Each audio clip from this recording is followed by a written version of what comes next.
Noche de terror, noche de realidad perdida y noche de exorcismo. Exacto, porque hoy hablaremos del exorcismo de Connecticut. Alan hacía un punteo bastante interesante y tiene toda la razón. La película Chucky obviamente está inspirada en esta historia real, pero Robert también tiene su película. O sea, Sí, Robert, tiene su muñeco. película personal. Exacto, así que ahí están. A falta de una, Dos. Dos películas. El exorcismo de Connecticut, sin duda alguna, el tema del exorcismo es vasto. Tenemos la película El Exorcista, tenemos el exorcismo... Emily Rose. Exactamente. Y en este caso, muchos consideran que esta película, con respecto a los temas de exorcismo, son realmente muy fuertes. Habíamos dicho que el muñeco Robert pasó en 1896. Esta historia del exorcismo ocurre exactamente un siglo después y se inicia en un restaurante. Carmen era mesera. Ya. Alan era una persona que trabajaba en una mina. Ambos se conocen en el restaurante, se enamoran, se casan. Una historia de amor perfecta. En ese tiempo ellos deciden vivir en Nueva York, ya, junto a las dos hijas de Carmen, hijas de un anterior matrimonio. Vivían bien vivían muy bien y llegó una tercera niña, ya fruto del amor de ellos.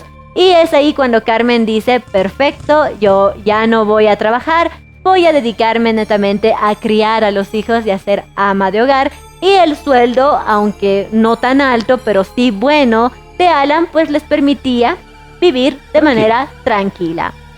¿Qué es lo que sucede?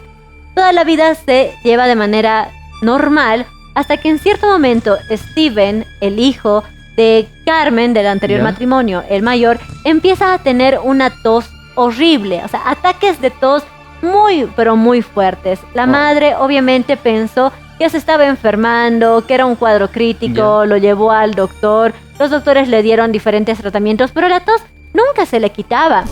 En cierto día, cuando están desayunando, ella ve que su hijo Steven tenía un bultito debajo de la mandíbula en el lado izquierdo. Entonces, como que ella dice, ok, esto ya no es una simple gripe. Eso no es normal. Lo lleva al doctor, le hacen una biopsia y descubren que Steven tenía cáncer. Oh, por Dios. Entonces, los doctores le dicen, hay dos opciones. Una, que ustedes se muden a Connecticut. Y dos, pues que lo lleven al hospital todo el tratamiento. La familia decidió llevar a Steven a sus tratamientos de manera periódica. Pero estamos hablando de un enfermo de cáncer, de un niño que en ese tiempo tenía 13 años. Entonces los viajes realmente no le hacían bien. En cierto momento, la mamá vio que Steven estaba perdiendo toda esperanza, que le dolía mucho toda la situación y estaba perdiendo las esperanzas de vida. Su madre dijo, yo no puedo permitir esto. O sea, no sé cómo, pero nos tenemos que mudar a Connecticut. Deja a su hijo Steven para su sesión de quimioterapia en el hospital y en ese momento ella dice, bueno, iré a buscar casas, tal vez un alquiler, tal vez una está en venta. Pasa por una calle en pleno centro de Connecticut y ve una casa hermosa, una casa de 2 pisos, con un jardín amplio, ¿no? La casa perfecta. Claro, y se enamoró, se enamoró de la casa y dijo, wow, cómo me encantaría vivir en esta casa, y empezó a soñar. De repente ve que en una de las esquinas de la casa decía en alquiler, y ella dice, no puede ser, parece que esta casa estuviera hecha para mí. Pero dice, no, el dinero no nos alcanza, realmente esta casa es mucho para nosotros, pero ¿qué más da? No pierdo nada llamando. Entonces se va hasta la puerta de la casa, toca la puerta y pregunta por el dueño. El dueño no está un albañil que le da el número de contacto del dueño del inmueble. En ese momento ella dice, bueno, lo voy a llamar en la noche cuando estemos en el hotel. Recoge a su hijo Steven, se van al hotel para que él termine descansando y en la noche llama diciendo, voy a hacer todo lo posible, voy a tratar de negociar un alquiler lo más bajo posible, le voy a explicar al señor la situación, tal vez se apiade de nosotros y resulte todo súper bien. Al final se estaba jugando la salud de su hijo. Llama al señor y el señor le contesta e increíblemente le da un precio muy bajo para el alquiler de esta casa. La mujer, sin pensarlo, sin pedir un recorrido previo ni nada, le dice, lo acepto. En ese momento cuelga, llama a su esposo y le dice, todos nos vamos a venir a vivir a Connecticut, hice un ofertón, esta casa es increíble y nuestro hijo va a estar súper bien. El hombre a regañadientes acepta, ¿no? Acepta irse a esa casa, llevan a los niños, llevan a Steven y en el momento en el que llegan a casa con todas sus cosas, dicen, bueno, primero vamos a entrar nosotros porque tenemos que recorrer la casa y más o menos imaginar dónde van a ir los muebles, si vamos a necesitar algunas cosas extras y cómo vamos a hacer la repartición de las habitaciones. Ambos se agarran de la mano súper felices, ingresan a la casa, pero ahí ven que todas las puertas de la casa tenían un crucifijo. Ellos lo notan raro, pero eran muy creyentes, entonces dijeron, tal vez los dueños eran muy creyentes, ¿no? Entonces al final los terminamos sacando y no hay ningún problema. Recorren las plantas altas, todo era perfecto, había habitaciones para todos, era realmente muy lindo. Cuando bajan al sótano, ven que el sótano era muy pero muy amplio, es decir, habían habitaciones muy lindas en el sótano. Cuando recorren el sótano hasta el final, descubren una puerta, la abren y parece que fuera otra casa. ¿Por qué? Porque ese ambiente era totalmente tétrico. En ese ambiente habían manchas muy oscuras saltadas en las paredes, había una camilla metálica como de doctor que giraba, habían cadenas que bajaban desde el techo y ganchos y habían muchas cajas. En una de las esquinas había como una especie de bidones rellenas de un líquido que realmente apestaba. Dijeron, bueno, no pensaremos mal, tal vez las personas que estaban acá eran doctores y aquí era su consultorio, ¿no? Salieron de la habitación, dijeron, para que los niños no se asusten, nunca los vamos a dejar entrar acá, como que esto no existe. Pero ¿por qué? ¿Por qué no hacemos del sótano la habitación suite de Steven? O sea, al final no queremos que él despierte a los niños con su tos ni con ninguno de sus malestares. Y dijeron, sí, perfecto, esta va a ser la habitación de Steven. Salen para meter a los niños a la casa y los niños estaban con una mirada totalmente tétrica y dijeron, no queremos vivir aquí. En especial Steven les dijo, yo no me voy a quedar acá, por favor, dense cuenta que esta casa está maldita, no hay ningún problema, yo voy a hacer los viajes, pero no nos quedemos acá. Ese es el inicio de esta historia, que la película, les digo, se queda corta con todo lo que tuvo que pasar esta familia durante los próximos años. Sí, nos quedamos en suspenso en el ingreso a la casa. Exacto, la familia ya había llegado a la casa, los niños a regañadientes dijeron, bueno, ya démosle una oportunidad a la casa. Entraron con todas sus cosas, ¿verdad? Y empezaron a acomodar a todos. En primer lugar a Steven, ¿no? Que era la prioridad de la familia. Steven a regañadientes dice, bueno, ya ni modo, esto es lo que me tocó vivir. Y mientras la madre estaba haciendo las tareas en la planta alta, de repente viene su hija gritando y le dice, mamá, mamá, hay una mujer alta, pálida, con el cabello negro, lacio, que me mira todo el tiempo mientras juego con mis muñecas. No. La madre como que, no, hija, ¿sabes qué? Estás imaginando. Claro, estamos cansados por el trasteo de las cosas, ¿por qué no descansas? Y bueno, o sea, se te va a pasar, ¿no? Luego, el esposo se tiene que ir, obviamente, porque quedaba mucho más lejos su trabajo en la cantera. Se despide de su mujer, la mujer estaba esperando la llamada del esposo para decirle, he llegado bien en el transcurso de la noche, y de repente viene Steven. Mamá, en mi habitación ya me cansé de ver muchas sombras, hay voces que salen y retumban de las paredes, vámonos. Y la madre, no sé qué tenía la madre, pero le dice, no, hijo, tranquilo, tú también estás cansado. ¿Te estás imaginando? Ven acá, durmamos juntos. Y pasó. La mujer dice, tengo que buscar una explicación para ese cuarto y para todas las cosas que mi hijo y mi hija me están diciendo. Llama al dueño de la casa y le dice, ¿qué es lo que está pasando? ¿Qué es todo esto? ¿Qué tiene esta casa? Claro, el señor le dice, mire, le tengo que decir la verdad. En su momento, esa casa era una funeraria. Todo lo que usted ha visto ahí, la camilla, las cadenas y todo eso, eran utilizados para los cuerpos que tenían que ser recompuestos de haber fallecido luego en un fatal accidente. O sea, como que los cuerpos llegaban desmembrados y con las cadenas, la camilla, como que los ponían bien para que los pudieran velar. La mujer dice, ok, yo no tengo por qué seguir sosteniendo la mentira. En algún momento mis hijos se van a enterar. Yo me estoy tratando de alejar de la muerte y no quiero que mi hijo, que todo el tiempo está pensando en que se va a morir, se entere que esto era una funeraria. Y el señor le dice, señora, usted no se puede deshacer de nada de lo de la casa porque al final son cosas de valor histórico. Así que olvídese de eso, no me toque nada, déjelo ahí y vea cómo hace con sus hijos, ¿no? Bueno, la mujer dice, ya, voy a tratar de hacer todo lo posible. Pero a partir de ahí empiezan a haber cosas extrañas. Corrientes de frío que ni siquiera estaban las ventanas abiertas, pero existían. A sus hijos se les aparecían diferentes entes, pero en particular 3. Un hombre alto, moreno, de cabello rizado y que tenía un sombrero. La mujer alta, de cabello lacio, que tenía la cara totalmente pálida, y un niño de 6 años, morenito también, que tenía un traje de Superman. Aparecían muchos entes, pero estos 3 eran los que aparecían de manera más frecuente. Las cosas empezaron a tornarse peores. Steven, que ya se sentía obligado a estar en esa casa, empezó a encerrarse en su habitación y a ser muy distante con la familia. Y cuando le preguntaban, ¿qué te pasa? ¿Por qué te pones la música a tan alto volumen? Decía, es la única manera en la cual las voces no quieran entrar a mi cabeza. ¿Pero qué te dicen? O sea, ¿qué es lo que pasa? Ellos quieren que yo haga un pacto con estos entes. Y la única manera en la que yo los puedo alejar es a través de la música, porque ellos me están pidiendo que yo les haga daño a ustedes. No.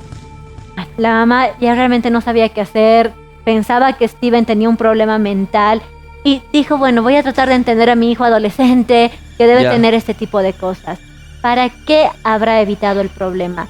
¿Qué es lo que sucede? Una mañana, la mamá, Carmen, está en la cocina y empieza a sacar todos los ingredientes para hacer galletas. Saca la harina, saca los huevos, saca todo y mezcla todos los ingredientes, los pesa y todo bien. En ese momento ella se da la vuelta porque dice, ¿por qué no precaliento el horno? Cuando precalienta el horno, lo enciende, se da la vuelta y todo lo que ella había preparado se había recogido. ¿Cómo? No había nada. Tú veías eso y es como si ella nunca hubiera sacado nada, nunca hubiera hecho nada. Y ella dice, algo está pasando acá. A partir de ahí, las cosas fueron de mal en peor. Una noche Carmen recibe la llamada de su hermana llorando y le dice, no sabes, mi esposo me fue infiel, me estoy divorciando de él, por favor, te pido que te lleves a mis hijas, ya, por favor, no quiero que ellas estén acá en todo el trámite del divorcio, que nos vamos a pelear y yo no quiero que ellas presencien eso. Perfecto, trae a tus hijas acá, las vamos a cuidar. Las niñas están ahí en la casa, si bien viven algunos de estos efectos, no en tanta proporción como la familia en general. ¿Qué parece? Parece que los entes se alimentaban ya continuamente del miedo que sentían todos los integrantes de la familia. Es por eso que las sombras posteriormente se volvieron criaturas como gatitos o cosas así. Tú veías a gente correr a tu lado, te dabas la vuelta y ya no había absolutamente nada. Las puertas se cerraban, había ruidos escandalosos y por último empezaron a aparecer estos entes ya como si fueran de carne y hueso, como si estuvieran viviendo una vida paralela con esta familia. ¿Qué es lo que sucede? Las niñas, las sobrinas de Carmen, dormían en la habitación y un día una de ellas se despierta gritando. Parece que uno de los espíritus se apoderó del cuerpo de Steven y estaba obligándolo a que viole a una de sus primas menor de 10 años. En ese momento su padre, a Dios gracias, estaba en la casa, agarra a Steven, lo bota en el piso y lo logra detener hasta que la policía llega y se lo lleva preso. ¿A Steven? Se lo lleva preso, le diagnostican esquizofrenia y se lo llevan a un internado. Pero el espíritu malévolo que se apoderó de él y de la casa no tenía descanso. Si bien no se llegó a consumar la violación de Steven hacia su prima, los espíritus se encargaron de violar a cada uno de los miembros de la familia, incluyendo a Carmen, a la madre, que mientras ella se bañaba, la cortina como que la envolvió, la botó al piso y el espíritu la violó. Así de extremo fue. La gente, esta familia, como era tan religiosa, ¿Ya? iba a la iglesia y les decía, por favor, tenemos este problema, haga un exorcismo. Ayúdenos. El padre le dijo, ¿sabe qué? Las familias puras no tienen este tipo de problemas. Seguramente ustedes han pecado, seguramente ustedes están en algo y se merecen lo que les está No. pasando. Los dejaron a su suerte y las cosas solamente empeoraban. Los niños cada noche sentían como manos iban debajo de sus camas, los empezaban a tocar y cuando despertaban aparecían con rasguños, con quemaduras en los brazos, totalmente horrible. Los padres sentían como todas las noches, a partir de las 3 de la mañana, su cama empezaba a vibrar de manera como si hubiera un temblor y las puertas a las 3 de la mañana igual todas las noches se iban azotando. Por más que no estuvieran abiertas, se abrían y se volvían a cerrar. La situación era extrema. Y ya con Steven en la cárcel, la familia terminó rompiéndose. O sea, ya cada quien vivía por su lado, ya no había comunicación, todos estaban totalmente hartos. En cierto momento, uno de los vecinos los encuentra y les dicen, miren lo que encontré en el periódico. Y les muestra un artículo de los esposos Warren y de todas las investigaciones que ellos realizaban. Dijeron, bueno, la iglesia no nos quiere ayudar, entonces acudamos a los Warren. Los llamaron, les explicaron el caso y el equipo completo de los Warren, las 7 personas, van a la casa a ver qué es lo que estaba sucediendo. Lorraine Warren, como primera medida, dice, voy a pasear toda la casa con los ojos cerrados para ver qué es lo que sucede. Y cuando hizo esto pudo detectar, según ella, muchos entes que realmente vivían ahí para hacerle daño a la familia. Ella dijo, bien, nos vamos a quedar 2 meses a hacer la investigación. El equipo de 7 personas, que era el equipo de los Warren, después de las primeras semanas, se fue, dejando solo a los 2 esposos Warren. ¿Qué es lo que sucede? O sea, la energía en la casa era tan tremenda, tan pesada, que todos salieron huyendo. Los Warren, al hacer su investigación, empiezan a descubrir muchas cosas.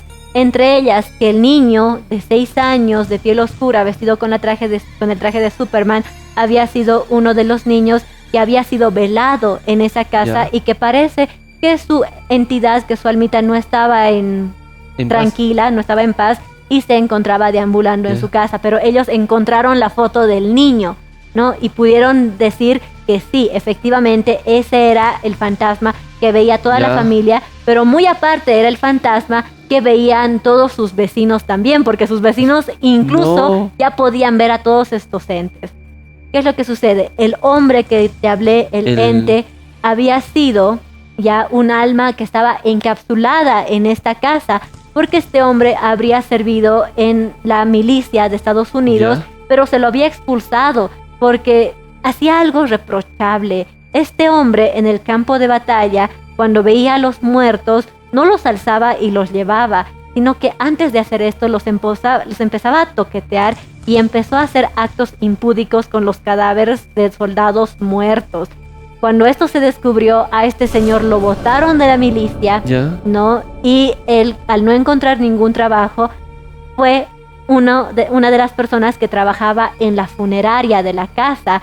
Murió por causas naturales, pero luego se supo que este señor practicaba necrofilia con todos los cadáveres que estaban en esta funeraria, incluida el cadáver de la mujer, incluido el cadáver del niño. Es decir, como que todas estas almas se juntaron para cobrar venganza de este señor y nadie quería salir de esa casa. Y estos señores se encontraron viviendo con ellos.